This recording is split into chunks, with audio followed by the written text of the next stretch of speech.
What is going on, guys? It is Wrestlelamia here, back with another video. Join us now as we look at this week's edition of Dynamite, as well as the wildest news stories and rumors you need to know, including Seth Rollins' SummerSlam opponent leaked, a former WCW star suffers a heart attack, is Ronda Rousey returning to UFC, The Rock roasts Grayson, The Undertaker name dropped in the Marvel Universe, and much more. Be sure to subscribe and hit that notification bell for daily wrestling videos, and follow us on Facebook for exclusive lists. Also check out our new channel, Wrestlelamia Shorts.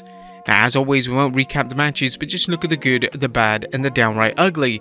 As always, we start off with the good as number 1, the usual array of entertaining matches. If there's one constant in AEW, it's the high quality matches fans get to see. While AEW sometimes struggles to get talent over, fans who are into work rate get more than their fill every week on Dynamite.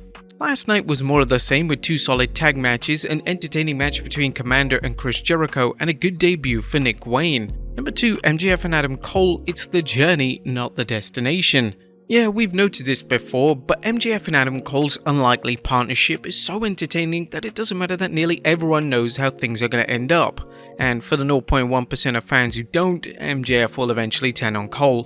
Cole is getting a chance to showcase his charisma, something MJF's opponents rarely get to do because his charisma blazes like a star next to most wrestlers twinkling like a candlelight. This is the kind of entertainment that attracts all sorts of wrestling fans, whether they enjoy the WWE or AEW. Number 3, Blind Eliminator Tournament continues to entertain. The Blind Eliminator Tournament is one of AEW's best booking ideas because it's led to some interesting pair-ups, some interesting matches, and perhaps most importantly, created some strong storylines such as the aforementioned Adam Cole MJF tandem. AEW needs more storytelling to round out its consistently entertaining matches, and the random tag tourney is doing just that. Number 4, what is Jericho's game? Is Chris Jericho conflicted about what's next for him, or is this just another example of how Jericho remains one of the most calculating minds in wrestling? While Jericho seems to be leaning towards renewing his partnership with Don Callis, longtime fans know Jericho, as Chris pointed out, that he forms his own factions, he doesn't join them. Is Jericho testing the loyalty of the various members of the Jericho Appreciation Society and weeding out the disloyal? There are many possibilities, including the chance for performers like Jake Hager to step out of Jericho's shadow. Fans will have to wait and see, but so far, this is one of Dynamite's best storylines. And Pac is a good addition to Blood and Guts. Adding Pac to the Blood and Guts match was a pleasant surprise. Pac has been sitting on the sidelines for far too long, and hopefully adding him to the high stakes match will do something for him. He can work any style, so he'll bring plenty of violence. Even better, he has a built-in storyline against Kenny Omega that dates back to AEW's earliest days. Let's just hope they don't take the lazy way out and have Pac take the fall for his team. But that was good. What about the bad? Is number 1, Women's Owen Hart Cup match. Now, we think it's great that Owen Hart's legacy lives on through a tournament, but this year's Women's Cup has been a bit of a dud. So far, AEW has used it to try and get the Outcasts over, a labor that Hercules himself couldn't even do. If AEW wants to honor Owen's legacy, it needs to put on more effort into booking these matches. Number 2, AEW continues to misuse its big men. The Big Bill and Brian Cage vs MJF and Adam Cole match was another example of how AEW refuses to put any big man over. Granted, MJF and Cole are higher on the food chain, but there's another reason that 2 big men came up short. AEW treats its big men with disdain. Tony Khan apparently feels if you're a certain size, you're too big to compete in AEW. While this distinguishes AEW from WWE, where Vince McMahon's fondness for big men, talented or not, has seen some odd pushes, regardless, it's no reason for AEW to treat every big man as Gene Snitsky or Lars Sullivan, especially not true talents like Wardlow, Big Bill, and Brian Cage. And AEW needs to work hard to regain fans' support. The WWE is hotter than ever, so why can't AEW piggyback off wrestling's popularity? The problem is like shows like last night's Dynamite, which are good but not good enough. AEW needs to start bringing its A-game every week and make Dynamite must-see TV like it was during the show's first 2 years. Is AEW concerned about rocking the boat while it's reportedly working out a new deal with WBD, or is there something else holding them back, like too many people working in creative?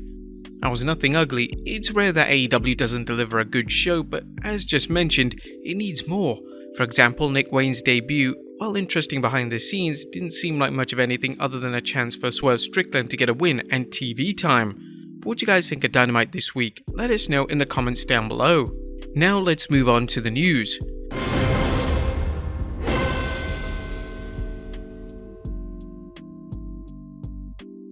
up in a story looks at Seth Rollins' SummerSlam opponent leaked.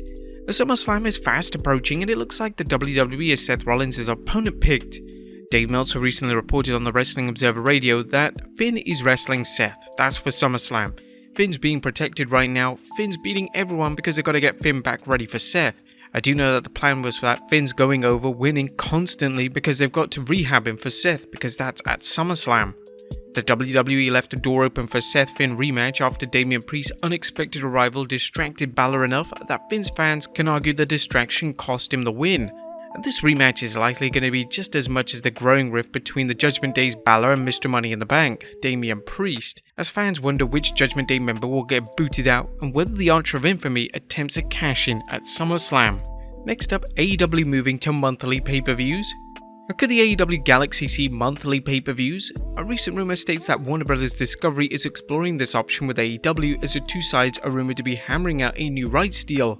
Fightful Select reported, AWBD source told Fightful that they mentioned the very likely possibility of significantly expanding the AEW pay-per-view schedule even to one a month. We're told that this is something that Warner Bros. Discovery has wanted.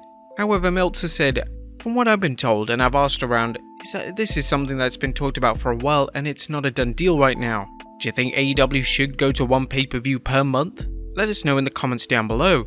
Next up is Ronda Rousey returning to UFC. Ronda Rousey is set to be leaving the WWE sometime in the near future, but could her WWE exit lead to a UFC return?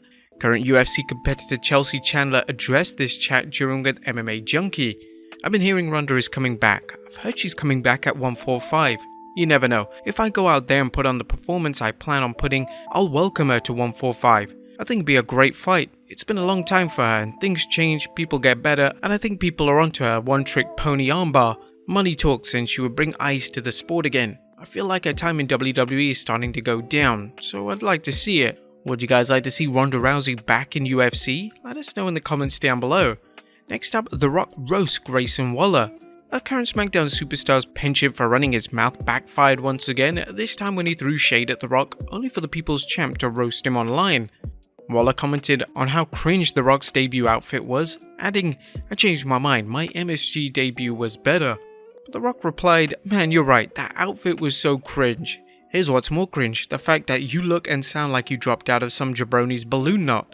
Nice haircut, you outback jack-off. Yes, my cringe debut outfit was all Triple H's idea." Next up, a WCW star suffers a heart attack. A former WCW star Lodi is recovering from quintuple bypass surgery as he suffered a heart attack following a match back in June. He recently spoke to QC News about the ordeal. "I'm thinking at the time, like, God, just don't let me hurt anyone because we all know how Macho Man Randy Savage died. I was doubled over and driving one hand and trying to keep my eyes on the road. They showed the three major arteries. The first two were blocked at 100%. The last one, they call it the Widowmaker. If that gets blocked, you're more likely gonna die. It was blocked at 90%. It was serious and it was scary. Our thoughts are with Lodi and wish him a speedy recovery." And finally, The Undertaker's name dropped on Marvel's Secret Invasion series. Last but not least, The Undertaker is a bona fide icon, not only in pro wrestling but in pop culture. The Phenom was name dropped outside of the squared circle, this time on Marvel's current Secret Invasion series. The latest episode features the character James Rhodes commenting on firing character Nick Fury. "I fired Fury, okay? No, I'm sorry, correction, I DDT'd that dude from the top rope. Yeah, it was like Undertaker level. It was really impressive." It's kinda mad that the WWE is in the Marvel universe. But there you have it folks, the wildest news stories and rumors you need to know, as well as our review of Dynamite. Be sure to leave your comments down below, and I'll see you next time with some more wrestling content.